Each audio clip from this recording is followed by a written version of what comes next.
throughout history, that is how it is on this planet. Something new comes along and it challenges people's status quos or their established beliefs. And so, they feel made wrong or somehow. And, no, the earth isn't flat. It's not?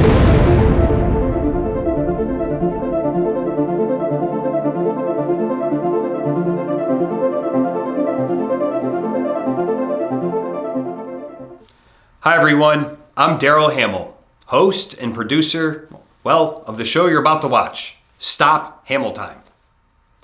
Stop Hamel Time is a show about conversations that I have with people that I find interesting. And I do this in my pursuit of knowledge, wisdom, truth, pretty much to get an understanding of whatever organization or whatever industry it is that they're involved with. The following episode is with Pat Harney. Pat is the Director of Public Relations for the Church of Scientology Flag Service Organization, located in downtown Clearwater, right here in Florida. And yes, that is a very long title that Pat has. In our conversation together, I asked Pat questions such as how life led her to the Church of Scientology, what exactly is Scientology, and what it's like working with the local government from her perspective.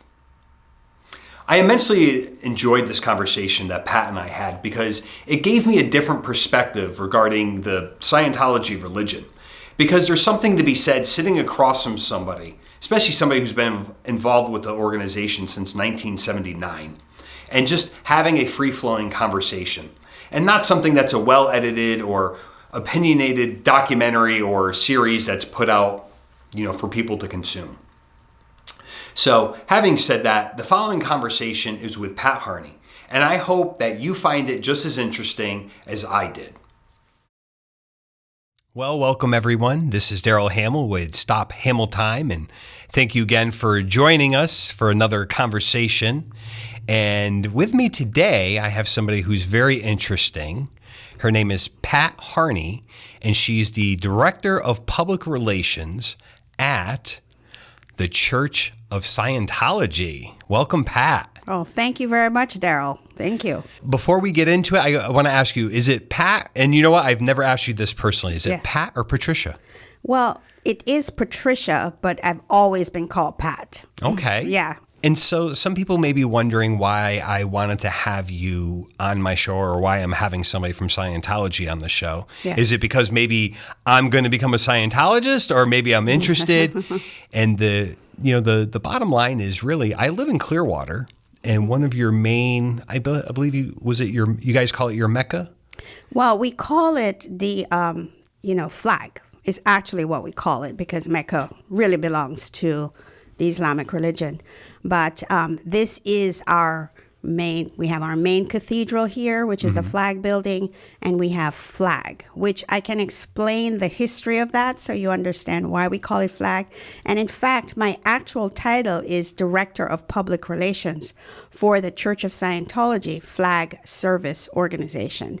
And that is because we have churches all over the world, and this flag, as we shorten it to, is a specific church. It's the church where Scientologists come from all over the world to get advanced Scientology religious services.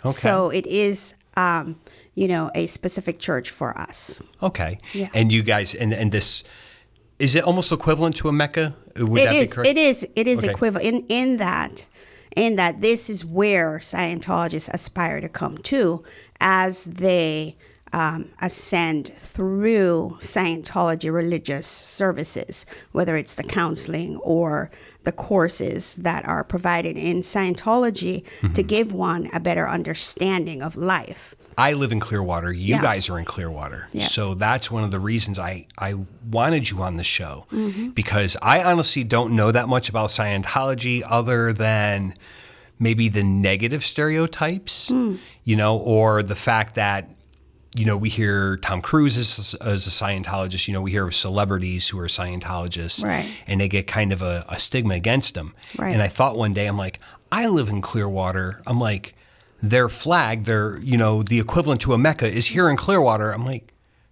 dang, that would be really interesting to, have a real conversation and not like these things that we see, these series or these specials that are, a deep dive into the dark world of Scientology, because I'm one who believes that there's always two sides to that story. Right. And before I do this, I do have to say, when I met with you, Pat, I said, I don't want lip service. Yeah. I said, I want an actual conversation with somebody who can have that conversation. Right. And so you said, I'm in public relations and I can have that, and I don't need authority because I know what can be said, what can't be said. But I'm willing to have that conversation with you. Right. So that's why you and I are sitting down right now. Yes. Because I want to hear all sides. Yeah. But I also don't believe that we can say something about one person and then not give them an opportunity to talk. Yeah. And I wanted to have the real conversation. Well, I applaud you for that, because I would prefer that for someone to actually ask me the questions, that instead of going to an outside source or something, because I know what happens when you do that. It's human nature to fill things in that they don't understand with rumor or gossip or negative stuff. Or our own conclusions that are kind of based off of ignorance, right? Like we don't know, we just fill it in based off our past experiences or other religions or other. And we're not unique to that. I mean, that's if you say to folks and they don't realize they're in it, but throughout history, that is how it is on this planet. Something new comes along and it challenges people's status quos or their established beliefs. And so, they feel made wrong or somehow. And, no, the earth isn't flat. It's not. Exactly. So, but besides that, most people are just curious and they don't know. Right. And so your feeling about it is what the majority of people feel. And I'm glad that you're asking me so I can answer your question. Right. So let's do this if it's okay with you. Yes. We can get into what is Scientology and, what the actual religion is, what your thoughts are. But what I would like to start with your personal story, your personal journey. Well, tell us a little bit of story. Where are you from? You're not originally from the United States, are you, That's Pat? right. I am not from the United States. Okay. Where are you from? Sometimes when I tell people where I'm from, really? I'm from Jamaica. All right. Yeah, I was born and raised there. I've probably spent more time in America, but I left there when I was 17 to go to college in Washington, D.C., and I went to Howard University. So you were born and raised in Jamaica until 17. Yes. And 17 was the first time you came to the U.S. I had been just the year before because we happened to go on vacation to Miami, actually, with my family. And so I've been to the States then. And, and also because my mom came to the States to do what a lot of people from other countries do. She came here to work. And Land of opportunity? Land of opportunity. Yeah. And so she, got her visa and she came here, and she was in New York. So I would go and visit her in New York. So wait, did your mom come here to live or come here to work and you guys were still in Jamaica? Yes, and she left me with my dad. How old were you when she left? I was 12 years old. Okay.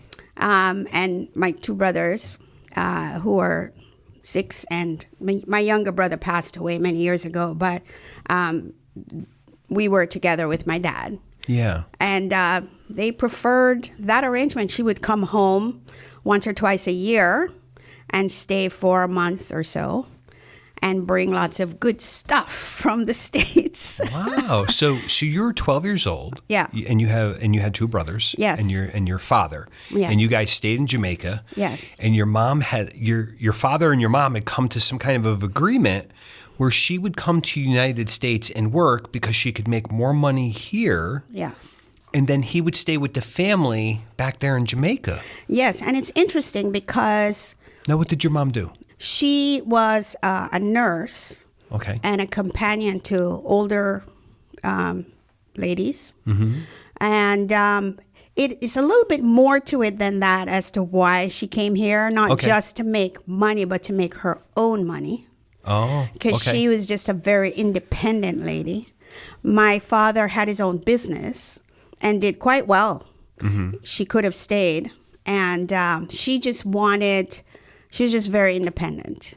And they had an interesting arrangement. I also did 3 years of college there in Jamaica, and then I transferred my credits to Howard University. In Washington? In Washington, D.C., yes. Okay. And, that was my opportunity because I had a very good reason now to come to the States, my own reason, and I did. And so, they supported me. Was anybody in your family a Scientologist at the time when you first came to D.C.? No, and there was no Scientology in Jamaica. And so, I came here in 1974. Were you guys any religion? Yes. In Jamaica? Interestingly enough, I was probably the most religious one. I would go to church, even as a little girl. I was a very social person, and I liked going to church and be with my friends and things like that. And it didn't matter to me what denomination it was. I was going to church. Yeah. And I had a healthy curiosity about, what is this all about? Why am I here? And who is this? And how does this work? I had those questions. Well, let me ask you this. What was it that was drawing you to these churches? Was it the idea of the higher power? Was it the environment of the people? Was it being around other people who had a belief and the way it made you feel? What was it, especially at a young age like that? Can you recall? Or yeah, that was all of that, but mostly because I wanted to know. I wanted to know what I didn't know, and I knew that there was something I didn't know, and why not find it out? And, maybe they have the answer. Let's fast forward to your mom's in the States. Yeah. Your family's in Jamaica. Yeah. And now you're coming to school in D.C. That's right, Howard University. Okay. I started to look at different things. So you started to do that exploring again that you were doing in Jamaica? That's right. Yeah, I was just, like I said, I wanted to know. And what was it you wanted to know? To have a better idea of who I am and what this was all about. It's a pull, it's not necessarily something that I articulated completely, and going to college, I was a bit of a geek in that I was a bookworm, and I would go to parties. I did like to dance. I did go to parties and stuff, but I wouldn't say I was exactly like a party animal or something like that. Well, that doesn't make you a geek. That just makes you more focused on your studies, right? That's right. And one day I found Scientology, quite by accident. Really? Now, this is in D.C.? This is in D.C. And when you say you found it, was it you just saw a pamphlet, or you stumbled across a meeting, or you saw something? What happened was I was walking on K Street in Washington, D.C., for those who know Washington, D.C. Yeah. I saw a gentleman there, and he approached me, and he says, "Can I ask you some questions?" And I said, "Sure." I was very laid-back Jamaican. And he asked me something, and what I remember is he asked me something about my mind, some questions about the mind. And, what would you want to do with your mind or whatever? And I said something like, well, I want to discipline my mind because sometimes, my mind travels and in places I don't really want it to go. Right. And he said, okay, well, here is a book. It's called Dianetics, The Modern Science of Mental Health. And it will explain what happens when your mind does that and what you can do to handle it. Now, is that what it is? The modern science of mental health? That's right. Is that what Dianetics is? That's the subtitle. Dianetics, The Modern Science of Mental Health. I just remember the commercials. They would have the volcano exploding. That's Dianetics. Right. And it was Ron L. Hubbard. I got the book, and I started to read it. And it just so happens that I had paid him with a check because I had no cash on me. And, I had questions on the book. And someone called me, and I said, I don't understand this. some questions I had, and they go, "Oh, we're doing a lecture. Come on over, and it'll explain more about Dianetics." And I walked onto S Street in DuPont Circle, 2125 S Street at the time, and I looked up and it said Church of Scientology. I was like, "Wow, what's that?" I thought it would say Dianetics. So I walked in, and there was a young lady there, and I was like, "Oh, what is that? What is Scientology?" And anyway, the rest is history. I did go to the Dianetics lecture, and then that is all about the mind, and it's still something that we use in Scientology. For sure, it is the basic book in Scientology. So Dianetics is? Dianetics, because Mr. Hubbard wrote that in 1950. Scientology came after that. And like a few years after that. And then the Church of Scientology was incorporated by other people, not Mr. Hubbard actually, by other people who were now using Dianetics and Scientology, and they wanted to put together an organization. So when I walked in there, I asked and I found out more. And what fascinated me much more than Dianetics at the time was what they were telling me about things. I'm walking around. Oh yeah, so Scientology is the study of knowledge. Now remember, I told you I wanted to know. Yeah. So I mean, that's what I'm getting out of this. Is Yeah. it almost sounds like you were getting almost like at least a direction, or leading you in that. I have questions. How do things work, or why are things? Yeah. And they're like, hey. Exactly. This is how your mind works. You're like, whoa. Yeah, exactly. Really, this is fascinating. So it's a little bit more than, I would go to church, and I really liked going to church, and you'd find out about God, and if you want to handle something, you pray, and, you follow what the Bible says and so forth, right? Mm-hmm. But with Scientology, I was getting this step-by-step thing. Oh, this is happening. This is a solution. And it worked for me. I think that's interesting, because you can't fault people for things that work for them. Exactly. So you had questions, and you're going, you left home. Yeah. And then you come somewhere, and somebody leads you to something, and you check it out, and you make a conscious decision, and it starts working for you. That's right. Okay. And I just love the idea of, I'm actually a very practical person. You seem like a very logical person. Yes. I mean, yeah, you seem like you break things down, like you have an analytical mind. And yeah, exactly. So that makes sense. And some of the spiritual phenomena that I had been experiencing through life were explained to me, that it made sense to me, that I could track with this, right? Right.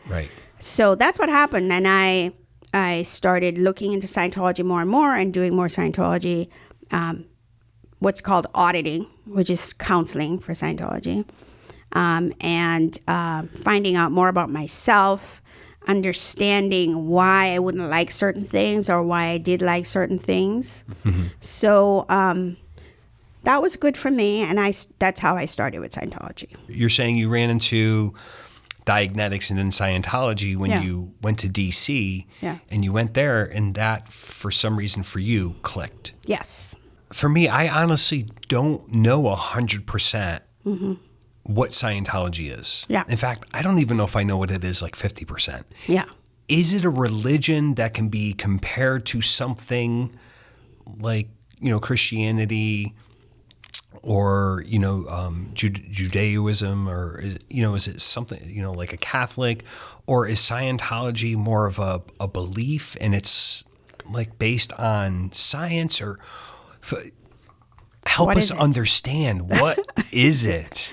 Okay, so let's get back to that word Scientology, because it comes from two words: ology, logos, study of, and skio, knowing. So the study of knowing, study of knowledge. And so the science and dentology, the two right. words, it's the the two study words, of knowledge. Of knowledge. Or knowing how to know. Now, in terms of if we wanted to compare it to a religion, the closest religion would be Buddhism, which is about, consciousness, understanding consciousness, that kind of thing. Body, which is knowledge. And so it is that, but it's also a science because you respond to certain things, certain basic laws and principles. And so Mr. Hubbard, being a scientist himself, studied various religions, and he put things together and recognized certain basics to existence, and that is what Scientology is all about. And it is spiritual. It's a religion because it's dealing with you as a spiritual being. It says you are a spiritual being. You have a body and you have a mind, which Dianetics addresses, but you are the one who's looking at your mind. You're the one that's combining information and coming up with conclusions and driving the body. And that's who you are.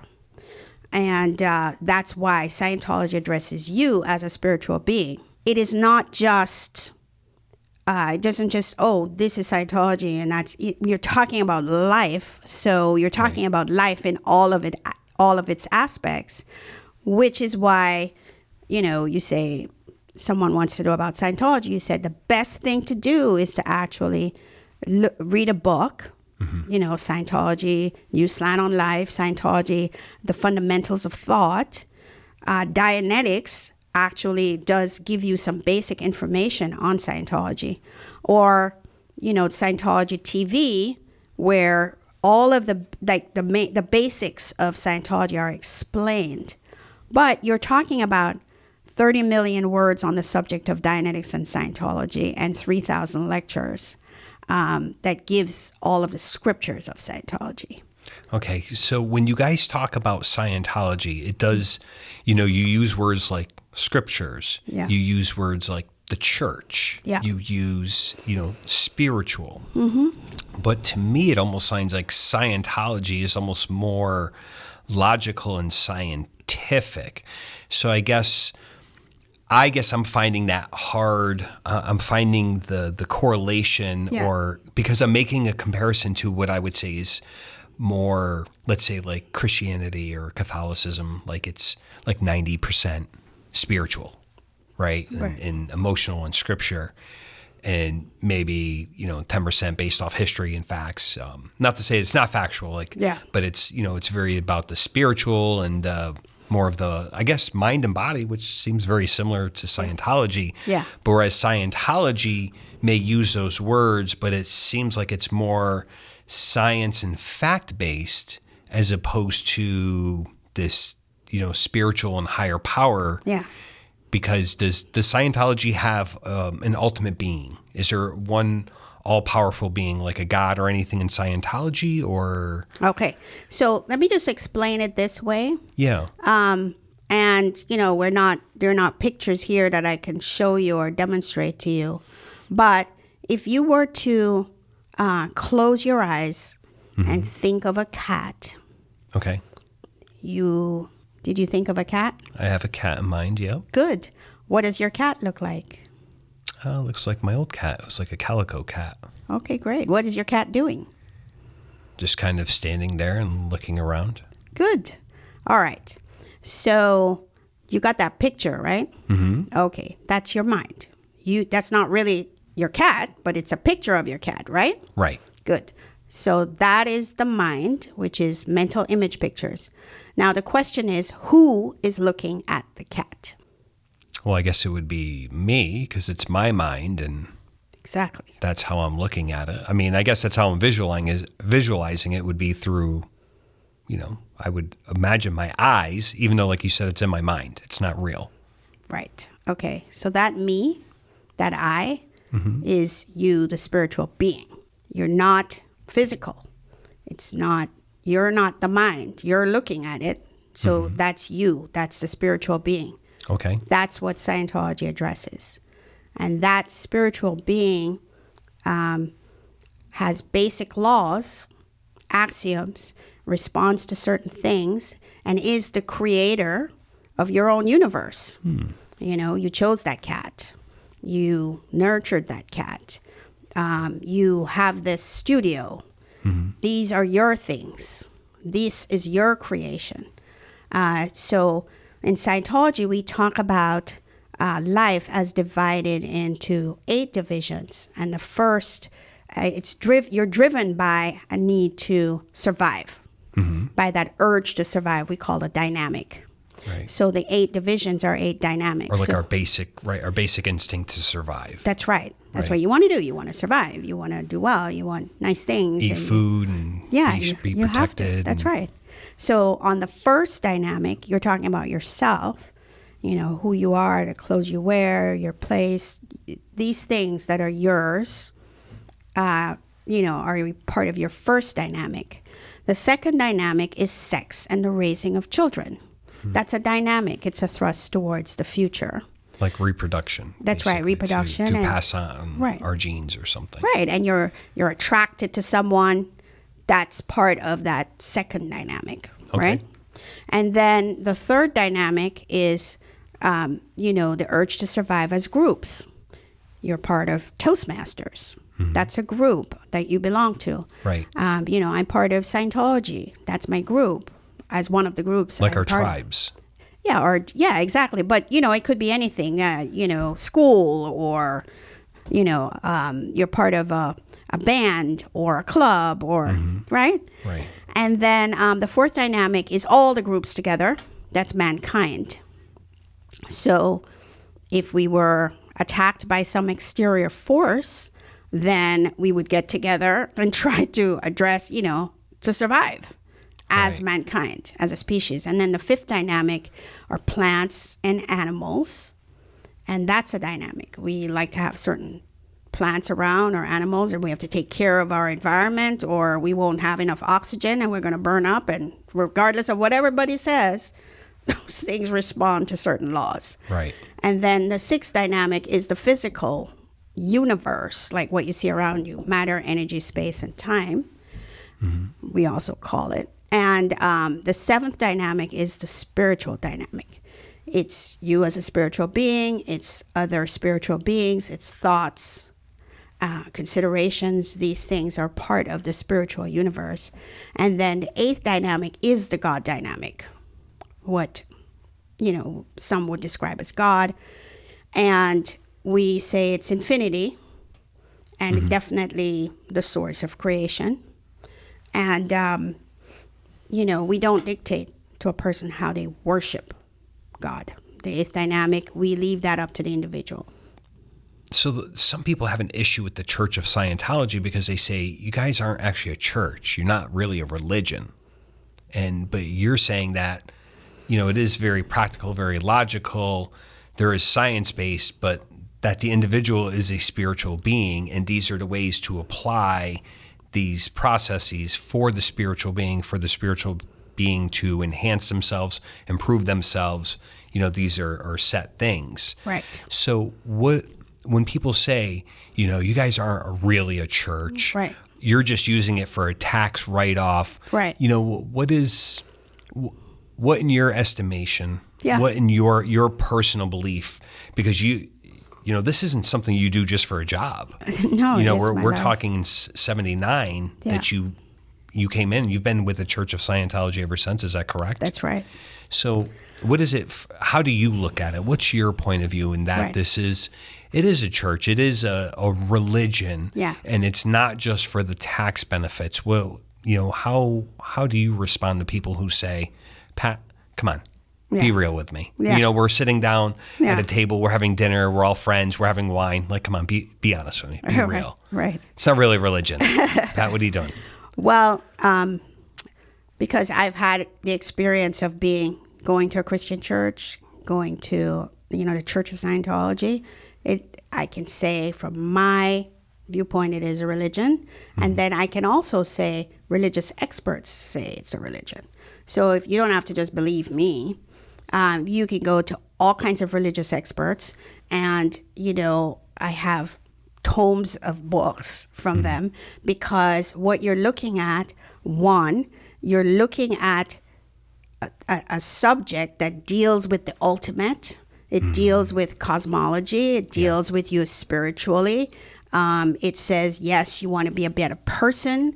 And so these are the things that religions address, right? Then you also have the aspect of the social aspect of people that are part of this organization that are also working together for bettering mankind or bettering the world.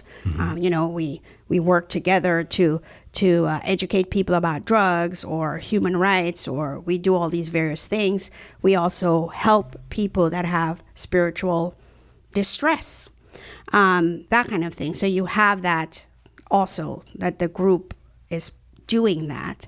Right. And the church, its entire purpose is to tell other people what Scientology is, to grow as a religion, and to help the world.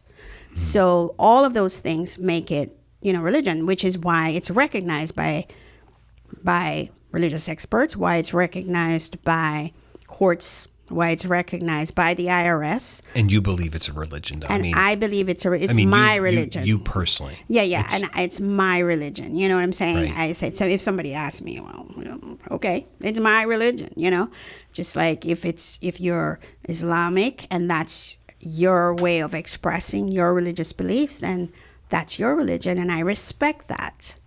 And it's a very interesting thing that you say, because it's new or because it's different, that means what?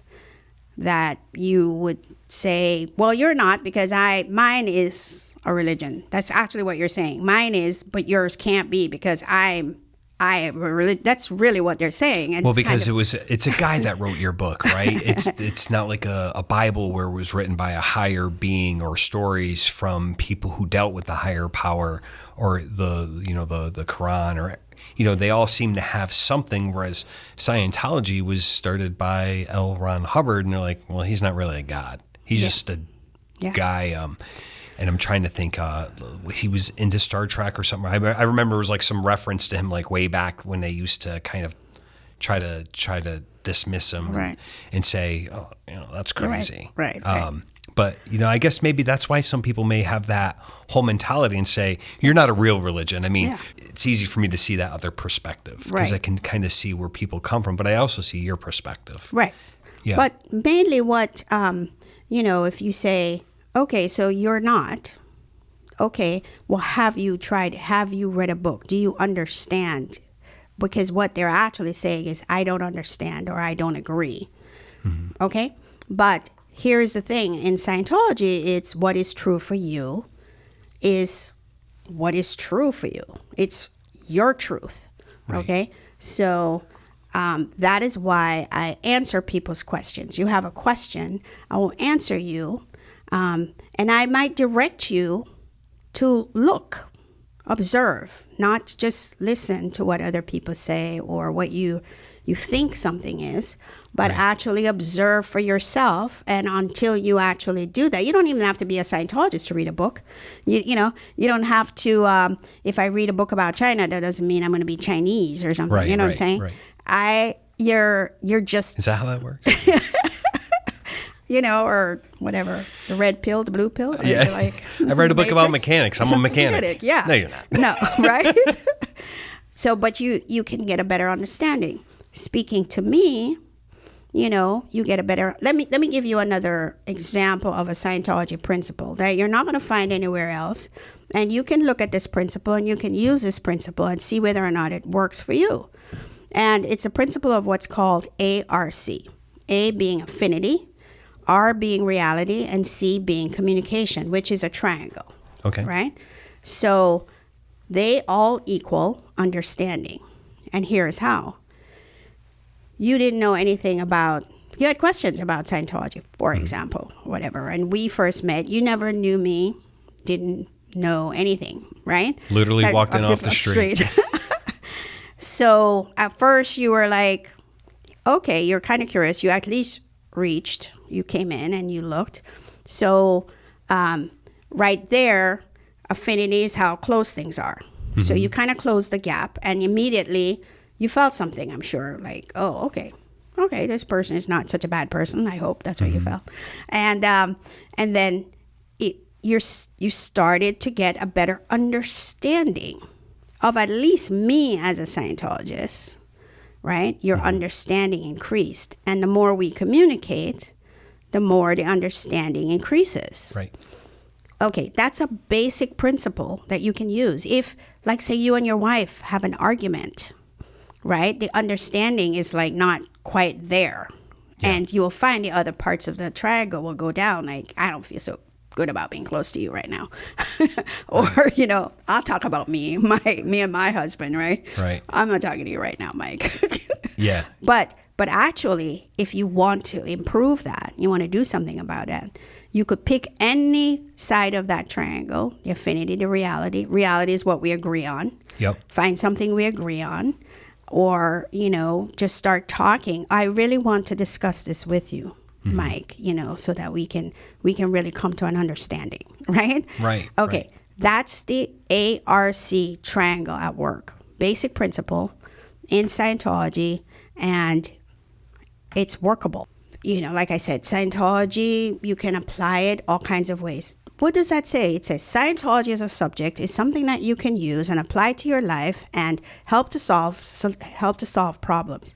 As an organization, the Church of Scientology has been set up with principles that Mr. Hubbard provided that were also to help the organization expand and deliver the subject of Scientology to people so that it would achieve the purpose. Okay? And that's what the organization... What's the purpose? The purpose is to help the person, to realize who he is and to go out and better his environment. And ultimately, to have a greater civilization. Like if you're looking on it in a universal sense, to have a better civilization. Any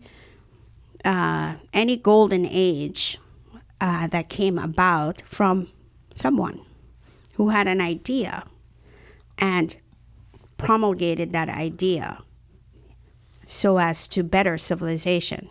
And there have been other ideas that didn't better civilization, where they had bad intentions and didn't do, good things. All right, so let's go down this road. It sounds to me that Mr. Hubbard, right, L. Ron Hubbard, I'm saying that correctly now. Yes, right? you are.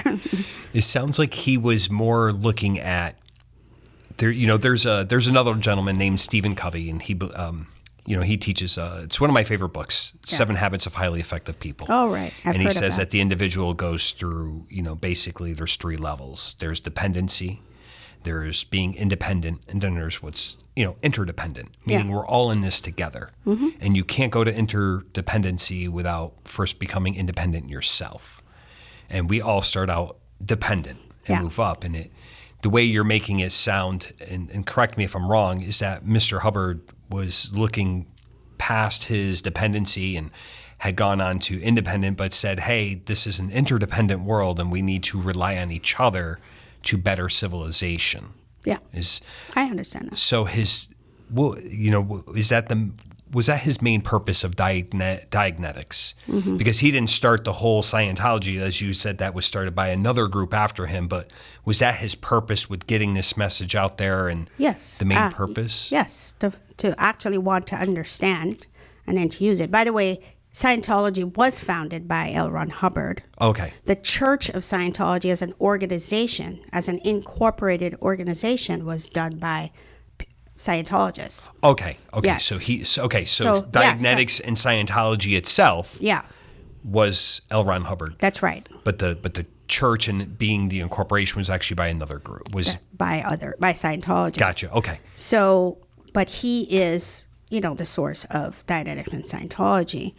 And yes, he started looking into things and he found things that worked and he communicated to people about them. and he used it. Now, I want to take it out of the realm of significance because Scientology has been used by millions of people from the 1950s to now to better themselves. There are lots and lots and lots and lots of people, however others might, whatever they might say, who've been helped by Scientology. I'm one of them. So if someone tries to, deny my reality, they can't. Right. You know what I'm saying? So I get it. People have different experiences, okay? But the subject of Scientology is something I've studied quite a bit, I've used extensively, and I've helped myself and others with it. I may be just my own ignorance, my own lack of understanding, but it seems to me today, and it could be also because of social media, like the way we can communicate, the speed at which information travels, but it almost seems as if Scientology is more under a spotlight of maybe misunderstanding or negativity more nowadays than it has ever been. Is that something that is it the same as it's always been, or is it in a more negative connotation nowadays? And if so, why do you think that is? Like you said, some people have good experiences, some people have bad experiences, but why is it the people that have really bad experiences seem to get so much traction? I haven't done global surveys, but I can tell you from the surveys that I've done here. Yep. Here in the United States or here in Florida? Here in Florida, and like I said, I got into Scientology in 1979. Right. I started working for the church in 1984. I worked for the church before we got IRS exemption, and I've worked all the way through. I've been through many, many situations with regards to Scientology. And I can tell you that, like you heard about Dianetics, and there was a time when people heard about it, got to, everybody knew about Dianetics. A lot of people didn't know what Scientology was. And we didn't have the internet back then either. That's right. So okay, what do we have? I have done the surveys here locally, and I can tell you a majority of people actually don't think negatively of Scientology. A majority either, well, I don't really know, or they're positive because they've had, interactions with Scientologists. And like I think I mentioned to you, we do a lot of community events for free for nonprofit organizations in the Fort Harrison. We have in the Clearwater area. In the Clearwater area, right. We have the humanitarian programs that the church supports, that educating people on drugs and so forth. And so we have many, many people and friends who know us. What happens is we have a thing called media. And what media thinks people want to hear is controversy. But we also have vested interests. The Church of Scientology and L. Ron Hubbard from the 1950s came out and said certain things about drugs. He said that there are drugs, and I'm talking about the drugs that deal with the mind, that are harmful to the mind. And before LSD was known as the drug where people would jump out of the window, it was being used by psychiatrists, and they were talking about what a wonder drug it was. And people were taking that drug, and it was destructive. And he knew this from auditing people. And he said, this is not good. He came out and he said that it's not a good thing. He spoke truth. Yeah. And for that, there was a backlash from the vested interests. To this day, we talk about it. If you're looking now at what's happening with the drug companies, that the opioid addiction, where, oh no, it's totally fine. You can take those pain pills. They're not very addicting, right? Yeah. And then people are dying, okay, from these drugs. And it's something we've spoken out against. And we are very much against things that are going to destroy the person's mind. Yeah. Suicide has leapt up. I think it's gone up by, I think it's like 8% or something like that in just 1 year. Even more so with the younger people, generation. Right? What what changed? Let's look at the practicality and the real, let's look at it analytically. What changed? So in terms of that, we are really fighting two things: vested interests and ignorance, like not knowing. And that with anything, there's a vacuum, it gets filled up, okay? But overall, most people can recognize that they either don't know or what they know is good. And that's what I found here locally. And maybe the negative people are vocal.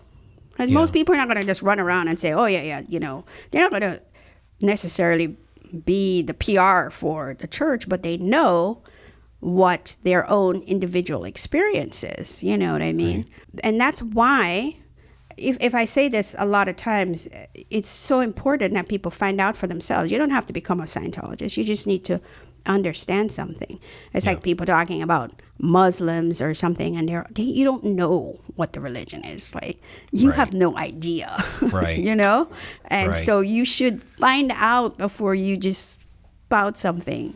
Well, there was if I'm not mistaken, there was some kind of a I don't want to use the word special. It was like a documentary or something by a female, and I think she's the local, or maybe not, but there was something that was put on Netflix, and I think it was Netflix or the internet or something, and you guys had actually put out a statement about this special, and I know some of my friends have seen this. I haven't seen it. Yeah. But they saw it, and they're like, Daryle, you guys are right there. Did they come, they'll ask me and my wife, did they come to your house? They knock on the door? Are they watching you from the roads? And it was, I believe, you probably know who I'm talking about. She's a female who was a Scientologist and then escaped or got out. Yeah. And, I guess she had kind of mentioned a lot of things that went on.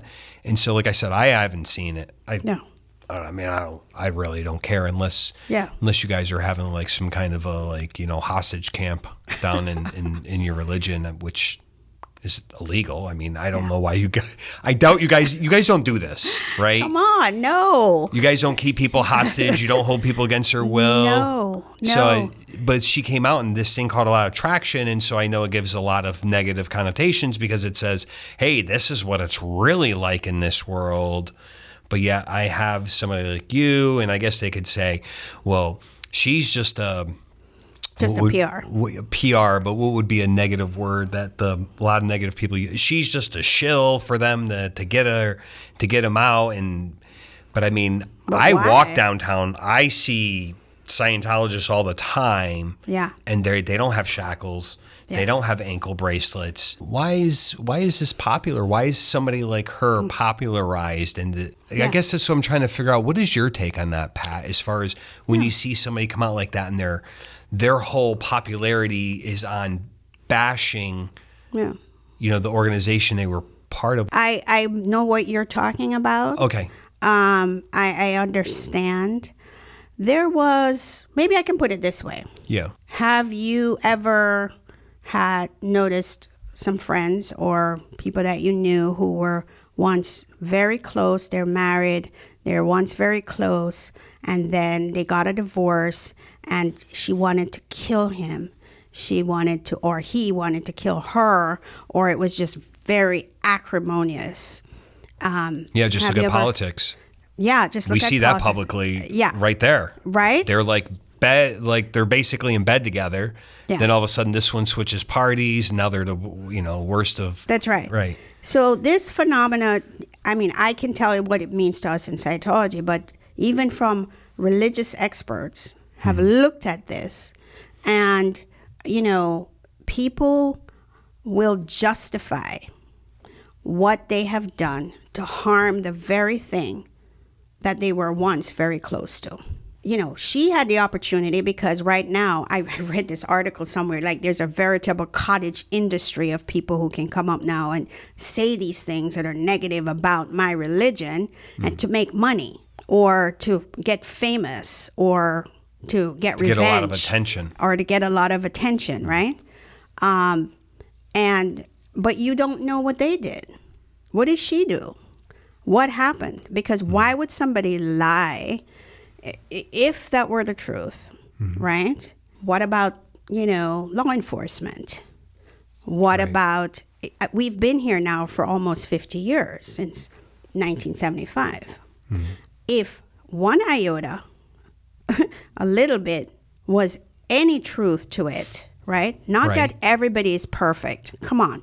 Not everybody is perfect, but I'm just saying. I don't know a single person who's perfect. Right? So we, we've been here for almost half the life of this city that's been incorporated, and we're still here, and the church has grown, and we've done all this stuff, and we go out there and we talk to people about drugs or human rights or this and that, and we have many, many friends.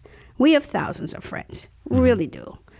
And we partner with people, and we help people, and there are many marriages that are better because of us, and there are many people whose children are better because of us, and there are tons of stories about how Scientology helps people, but you don't see it. If you're a scientific person, or you're logical, and I don't know, I see a lot of people, so believe what you see, not what you hear.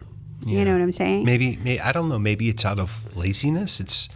I guess it's almost similar to, why can we have 5 people standing around a table, eating an appetizer together, having drinks, and 2019, argue about the way a world is spelled, when we can simply pick up a phone and just Google it, and they don't. Like I said, I've been in Scientology since '79. I've been out on the street. I've surveyed people. I've sold books. I've talked to people. Now, have you ever come across people who are so negative that it's, almost in a bad way? I mean, politics has even gotten so bad today that I know a lot of people, they won't even say if they support a party or. Yeah. Did you vote for Hillary? Did you? Yeah. Did you? Or were you a Trump supporter? Or I know. It's gotten so crazy. Have you, in your lifetime, ever come across something where somebody's like, "You're a Scientologist"? Oh my God. Or has anything ever happened like with your family or anything like that, just because you guys were part of the group, the organization? Yeah.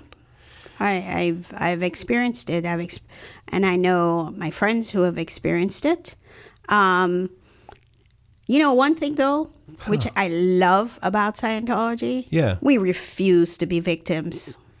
We refuse to be victims. Good for you guys. Yeah. We're not going to take that. Yeah. And so I remember being out doing surveys, and I asked someone a question about Scientology. And the guy said, "I wish they would get up on a building and jump off and die." But and why? I just looked at him. I said, "What? Do you know you're talking to a Scientologist?" He realized what he'd done to the point where he burst out laughing. It was so ridiculous. You're just being ridiculous, okay? Yeah. So I just refuse to be a victim. I'm not. I am doing very well in life. I know that I'm an intelligent woman. Have people said, "Oh, you're black," or "You're very dark"? Yes, I've had it. I've even had that in Jamaica. Yeah. So... yeah, is there prejudice? Is there discrimination? Yes, there is. But you know what?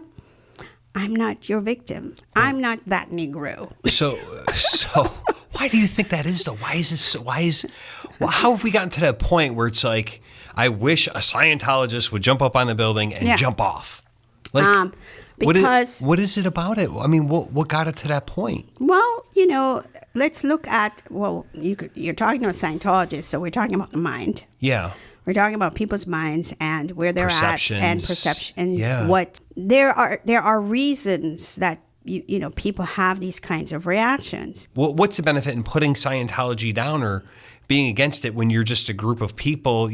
I mean, I can see if you guys were forcing yourself on people, or you were trying to go against other organizations, or if you're trying to get people on drugs, what is it that's driving this negativity or this stigmatism against Scientology that you're seeing, not just as the PR person, but throughout the years? Like that's why I was asking you, was it that big a deal in '79 as opposed to it is in 2019, where it seems like, and again, it could be the access of information, the speed of information, but what is the difference? What do you think it is that's giving people that negative, like, I want you to get up on a building and jump off. Like, what group, what organization, or what is it that's driving that mentality in that person's head, specifically against Scientologists? I mean, it isn't any different than any other type of prejudice. Okay, let me just back up a little bit and give you one principle. Sure. Which is in Dianetics. Dianetics in the mind. And what Dianetics is, telling you is what is the mind and how to address problems relating to the mind. Because you use your mind to think with things. Right, to drive the spirit and things like that. Well, no, you use it to resolve problems or to come up with solutions, or how do I do this, or what do I do? Okay. Let me do that. Let me do this. Okay. Right. How do I think about you? Oh, yeah, well, based on blah, blah, blah, so on and so forth, right? So there is an analytical aspect to the mind, but then there's also a reactive. There is a reactive part of the mind that's addressed in Dianetics. Would that be like the emotional part? Is that this is how it is. It is that portion of the mind that, your obsessions, your fears, your compulsions, your prejudices, those hates, that unreasonable hates and fears and obsessions. And that's from your reactive mind because you're not in control of it. There's something below your consciousness that occurred, we say, through pain and unconsciousness, and you came up with some conclusion, and that's what's driving you. Until you actually look at the source of this, you won't necessarily know. But there is another aspect to that as well, where there are people, and this is a Scientology principle, there are 20% of this population of Earth. Luckily, 80% are social people. And then you have 20% who are truly dedicated to doing damaging things.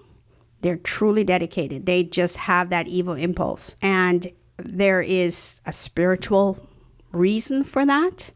But those are the people who will put out misinformation. We've seen it with fake news. Where's the fake news come from? Someone put it there. Why did that person do that? Why do you want to lie to people? Because they have their own motivations, right? They have their own things that they want to attain. And so if they have to lie to get there or put somebody down. That's right. And there's a percentage of people who are like that. I know that there's some people who are never going to necessarily like me. Yeah. But that's, it's okay. I have a lot of friends. On the other hand, there are 80% of people who are very positive and will talk and will ask and will, try to find out, and they're not motivated in that way. Some of the people that have said things about Scientology over the years, we've recognized exactly what was occurring with that person, what happened.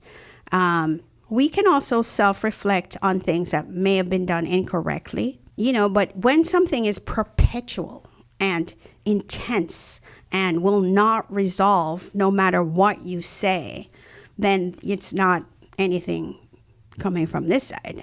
Yeah. What's happening over there. Part of me is having a hard time coming to grips with understanding people who have this stigmatism against Scientology, simply because I haven't seen anything regarding your organization where it negatively impacts people's lives.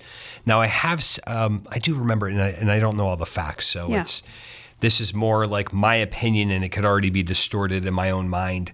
I know something is, the president is David Miscavige? He, the chairman of the board of the Religious Technology Center. Yes, he is the current ecclesiastical leader. And I know that there was something about his father, and his father was like, "Oh, he's sending hitmen after me or something, or they're watching me." So there's things like that, and that's what makes the news, right?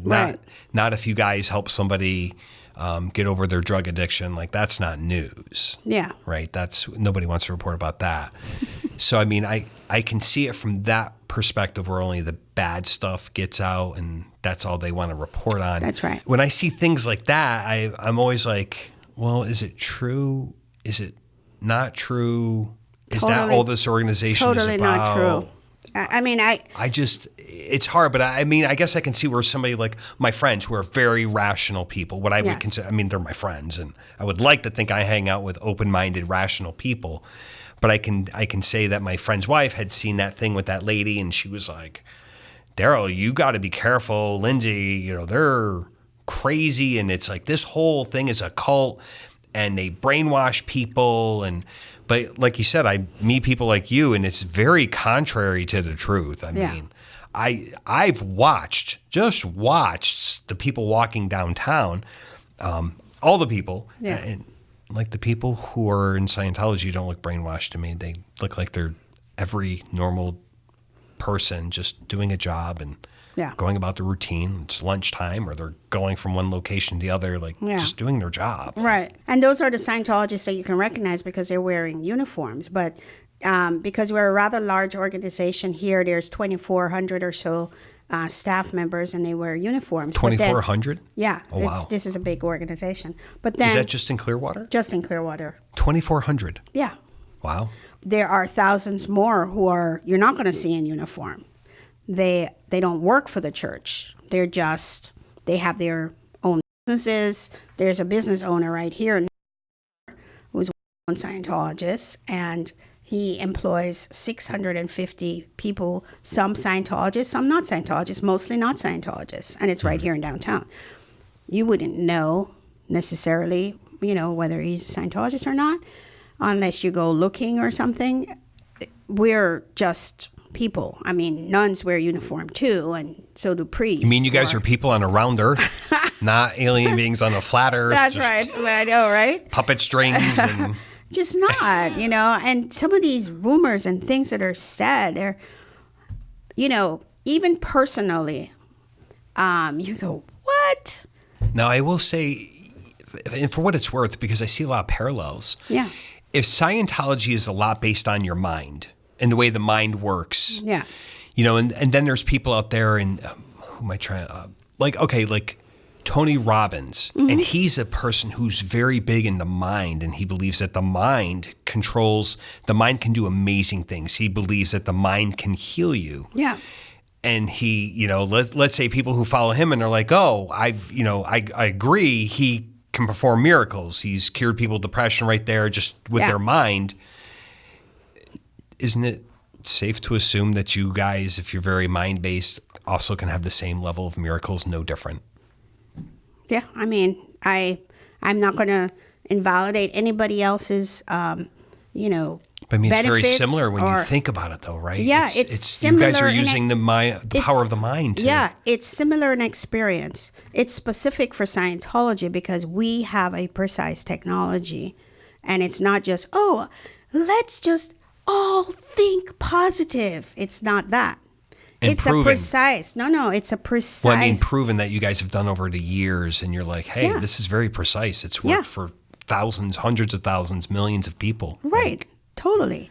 And, that's how it is. And it's similarly, nobody has to just believe me.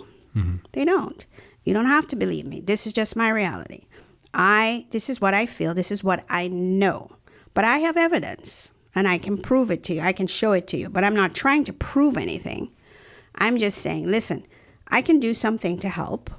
And I'm willing to help. And we help all the time. Even in our community. There's a disaster. We have Scientologists who go out there and they volunteer and they help do things, Mm-hmm. I think when we had Irma here, you saw, the volunteer ministers. We were all over the city helping because, it's still our city. Our friends, our neighbors, let's do something to help. Mm-hmm. So that's going to happen regardless. And like I said, all the other things that we do, and we do have a lot of friends, but you're right, that doesn't hit the media, and you'll see a lot of the controversial things. You'll do a lot better if you don't just listen to the media, that's for sure. Well, I turned the news off a long time ago. I mean, don't get me wrong, I want to stay... up to speed of what's going on locally and things. Yeah. It's not that they do just negative, but I think it's proven since Yeah. this started that news stations, that's how they make their money. Disasters, right? Yeah. Hurricane. Right. Everybody tunes in. Oh my yeah. God, disasters. It's not even going to come near you. And it's like, oh, disasters, you can't turn it off, you Right, know? right. But I think that's part of us too, isn't it? It is. I Part mean, of why the do we human- accept that? Let's talk really quick about the city. How is the city of Clearwater, and how's the relationship between Flag and the city of Clearwater? I know it's obviously you guys have been there for quite some time. Yeah. But I know that it seems like sometimes it kind of goes back and forth. I was living in St. Pete at the time, but I know that Flag wanted to buy some property down by the old city hall, or maybe the city hall property, I don't know. And Yeah. it seemed like they didn't want to sell it to you guys, and they kind of worked some things. You know, what is going on? You know, if you have to put on your PR face, I get it. But, you know, because one thing I've learned in politics is all people behind the scenes. Yeah. And everybody has their own thing.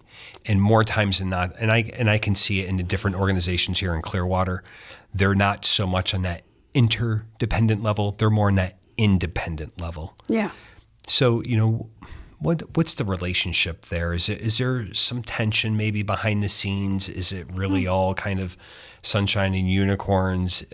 Do you feel, or is Flag, the church, somewhat discriminated against as opposed to, say, another business? You know, what do I feel? What are your thoughts on that? We're a very large organization. We contribute almost $1 billion to the economy.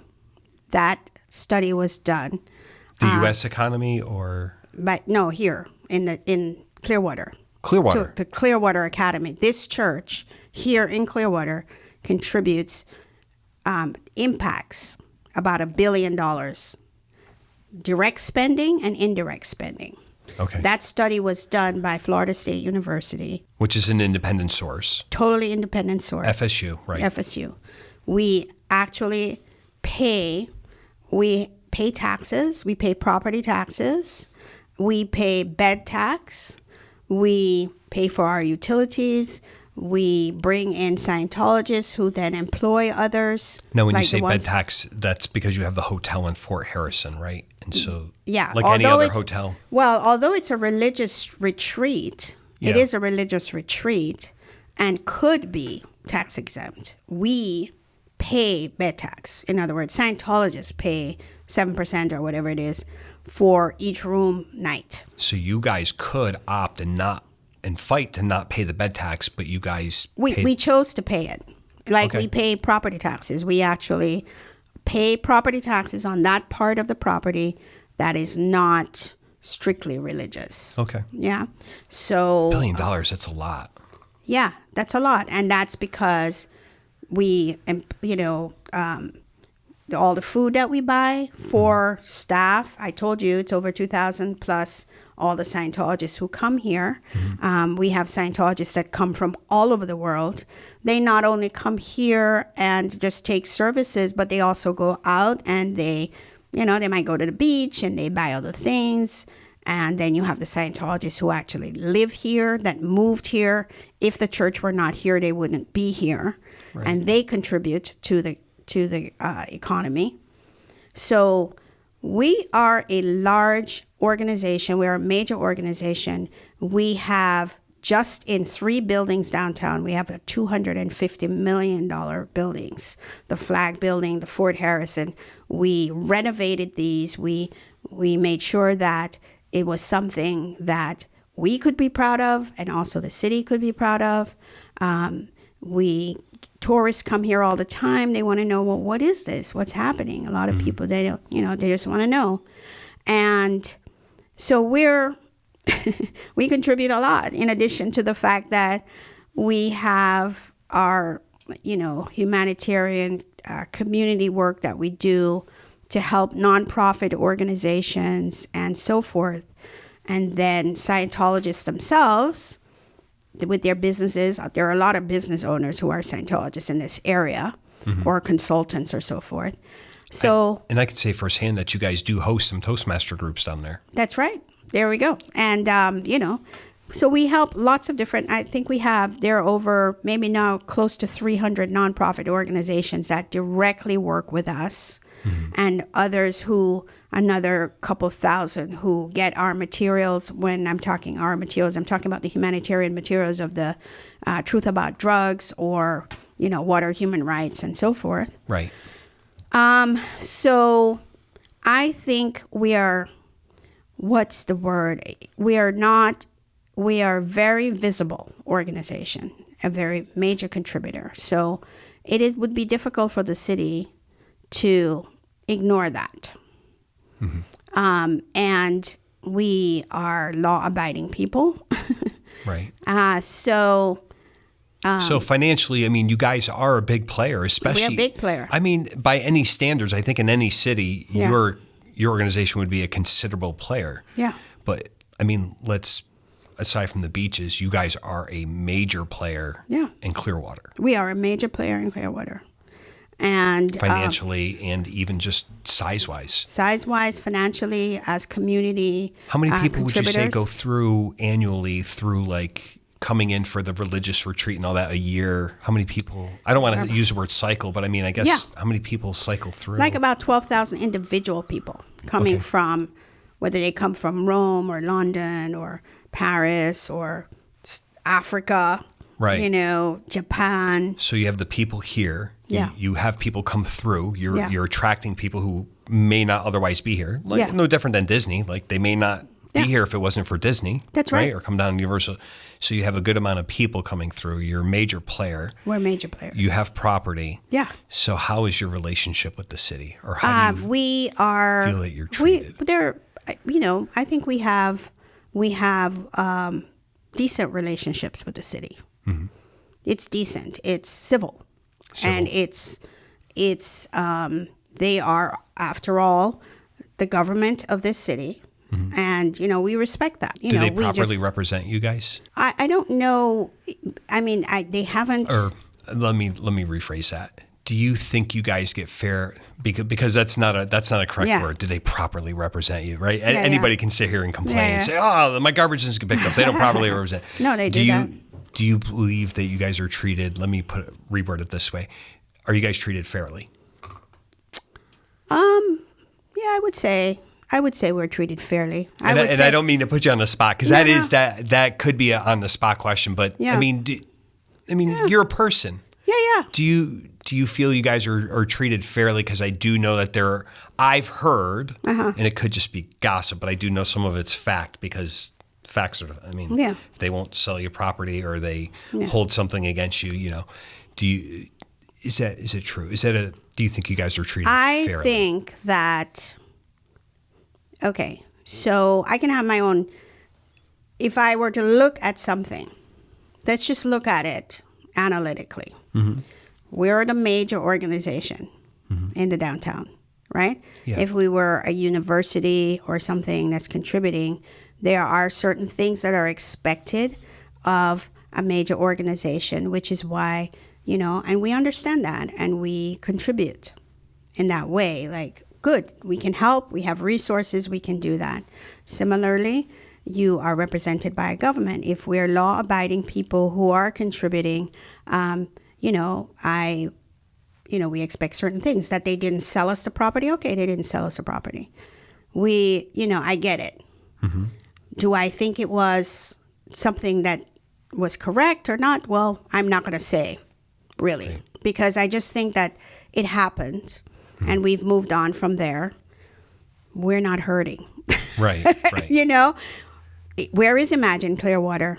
What's happening with that? How is that doing? Yes, we have, the Harborview Center has come down, and I know now the city has to look at how is it going to continue. In 2014, the city hired Urban Land Institute to come in. Don't even look at my viewpoint. Let's just look at the experts that the city themselves hired. The Urban Land Institute told the city of Clearwater, the Church of Scientology is a major institution. You are major also, right? And this downtown is not going to improve unless you guys partner. Really? really.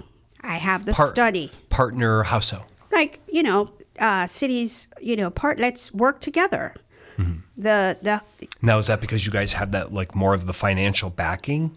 Yeah. And your, your taxes and all that are, right. You guys are, because that's my big thing when anything I do through the chamber or through the city or whatever, I'm like, you can bring scooters, you can set these regulations, whatever. I was like, but ultimately you need to bring money down there.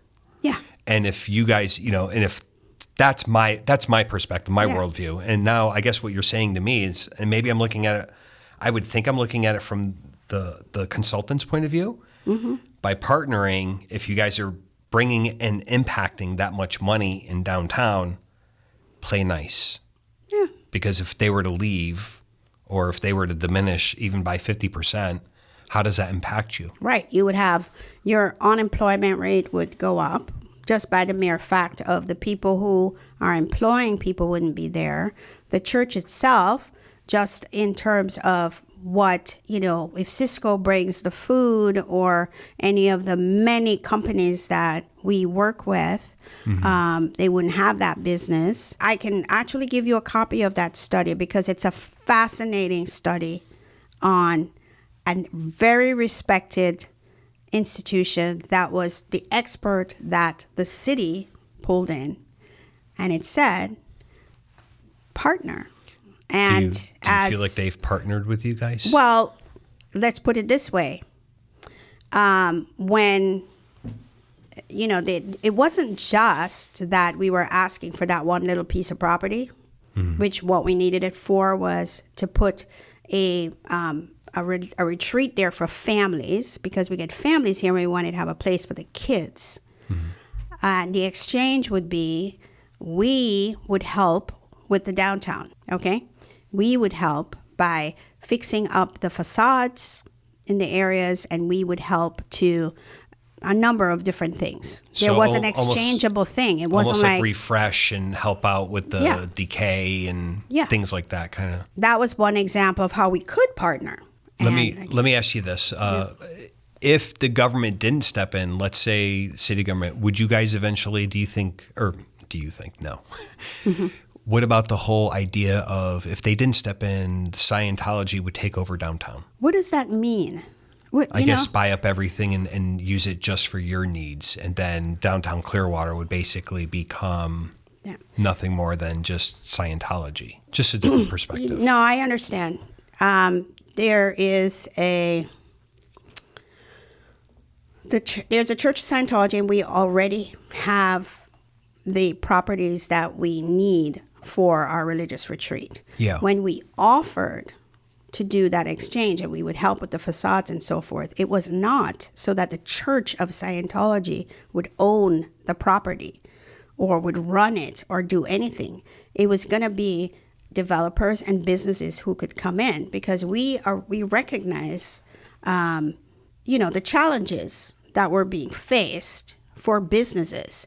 Our mission is Scientology. Right. So that's what we're about.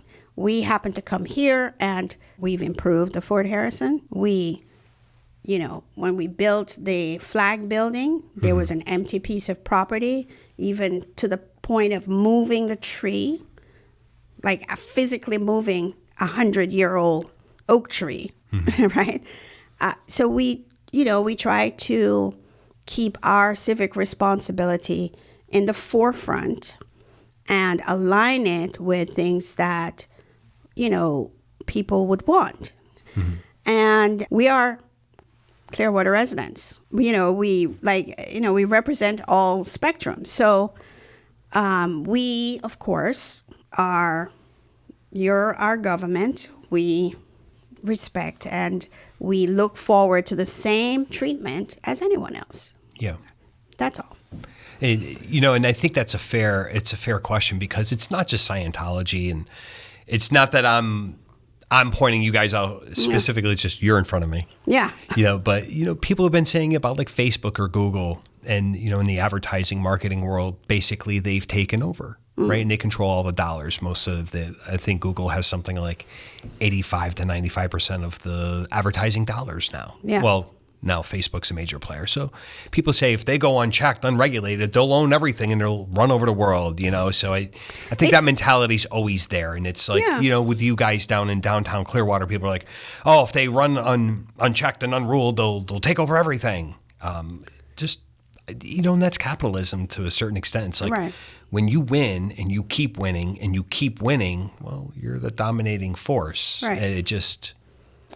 So I guess that's why I understand. I can see that perspective of some people, but there's a part of me that just says, hey, unless you guys are finding somebody else that's willing to put the millions or billions of dollars down there, you work with what you got. Right. And you don't, per se bite the hand that's there. Yeah. Not just trying to feed you, but that's there. Yeah.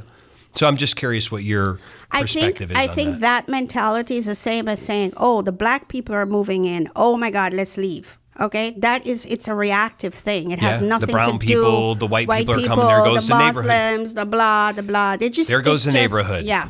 Like, hello, come on. Look. Right. I say to you, look at the building. Look at what we've done.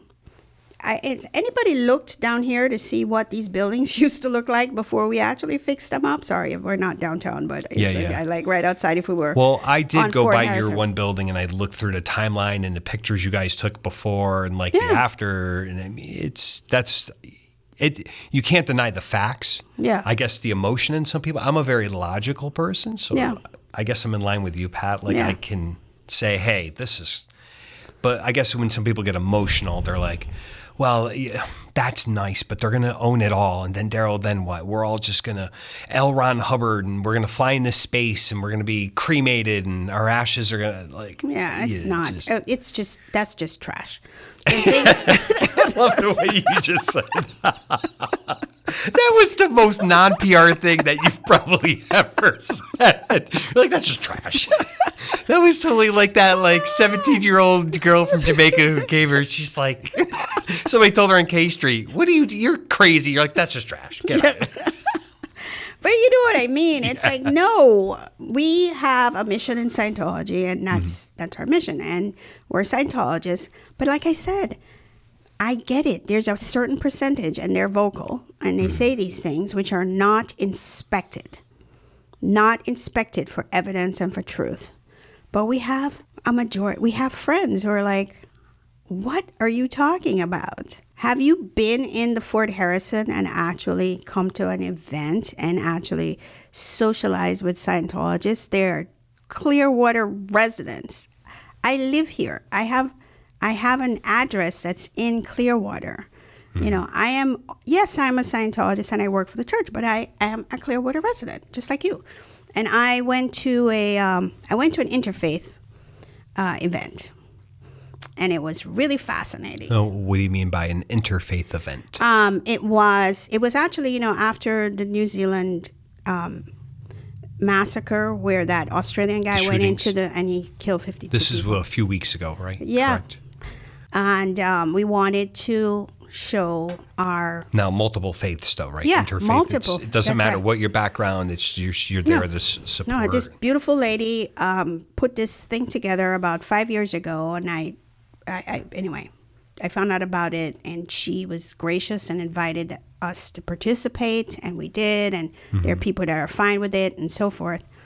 And I went to represent the Church of Scientology in offering condolences to the Muslims, and it was done at a mosque in Dunedin. And there were about 400 people, and then you had the Catholics, and there was Jewish person, and all these different denominations of Christians. Even the Quakers were there and so forth.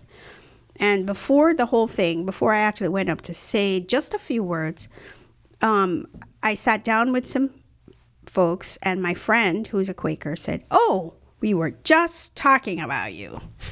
Really? What were you saying? Scientology. Yeah. What can I answer? How can I answer you? What do you want to know? Are you curious? Right. Are you curious? And the lady said, well, the one thing is, I just don't like how you buy up the buildings and you're buying up the buildings and then people can't go in. And I said, what specifically are you referring to? So give me some specifics because we haven't bought up the buildings that people can't get into. And so then it was that one thing. So I explained to her, yes, we wanted to buy it for the families that come here so that the children would have a place specifically for them. And it was just this, I think it's like 2 acres or something. It's not, or maybe not even. It's a very small plot, but it would complete our campus because it's right next to the Oak Cove Religious Retreat. That's ours, and right across from the Fort Harrison. Is that down by the library? It's about 2 blocks from the library. It's right across from the City Hall, where City Hall used to be. So she said, yeah, well, yes. I said, well, okay, so I get it. We weren't just asking for that. First of all, we were going to pay for it. Secondly, it would go on the tax rolls. And thirdly, we were offering to fix downtown. So was it that buy that she was asking or referring to specifically when she said you guys are buying up everything and then you won't let anybody go in there? Yeah, that's exactly what she was saying. If you own a house and it's your house and you bought the house, you just don't have anyone walk into your house. Usually they knock on the door. Well, you guys are a private organization. We are a private organization. And if it were, no different than the Mormon Church or if it were a university or something, you know what I mean? Come on. I get it. But this is our church. And this is what we participate in. And we understand. So here's what our bargaining for this, our negotiation thing for this. And I explained that to her. And she goes, oh. And then the other lady goes, but you don't pay taxes, do you? So I said, oh, by the way, yes, we do. We are the largest taxpayer in downtown and probably around the first 10 in all of Clearwater, in addition to the fact that we pay a bed tax. So you could be exempt from some of the taxes and you guys still voluntarily pay them. Yeah. Is what you're saying. Yeah. We agreed to it. Now, can anybody stay at the Fort Harrison Hotel or is that Scientologists? No, it is a religious retreat. It isn't even a hotel. Gotcha. You know what I mean? It's like people come from all over. It's a converted hotel for... Yeah, that's right. Gotcha.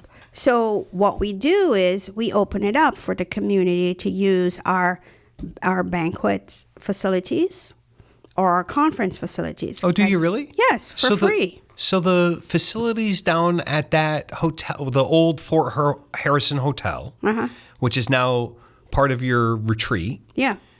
You guys open up the banquet facilities for people in the community. Yes, for nonprofit organizations. Did you say for free? For free.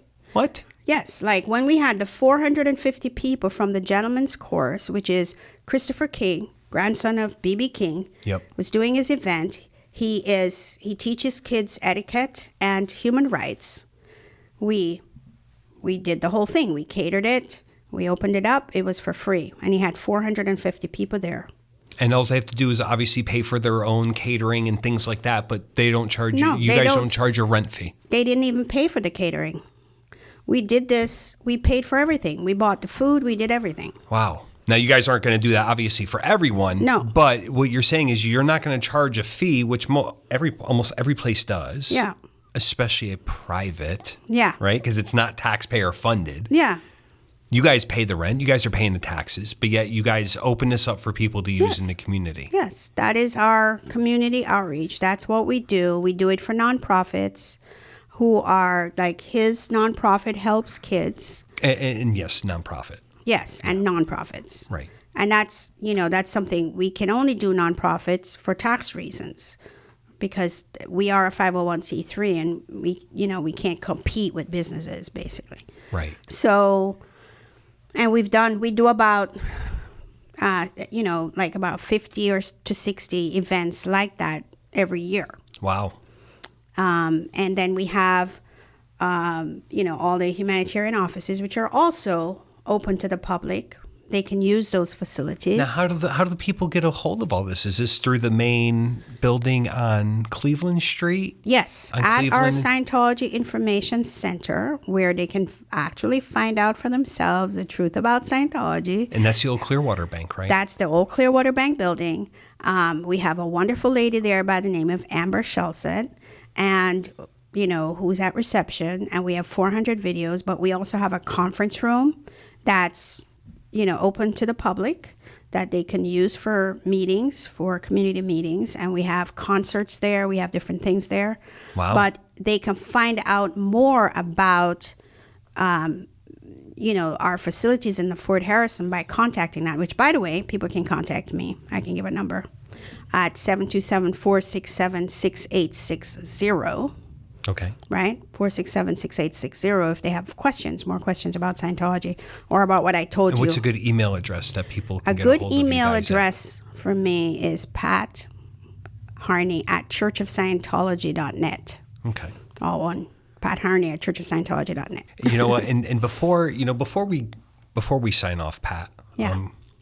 I just have one question for you, if that's okay. And this is going to be one of those that you can answer again how you see fit. What do you think is the one thing that could turn around downtown Clearwater and make it more viable for people to want to come to? Yeah. Because you guys have at least 12,000 people that go through. Yeah.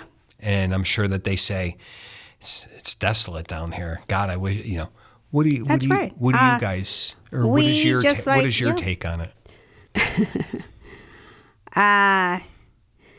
What did the Urban Land Institute say?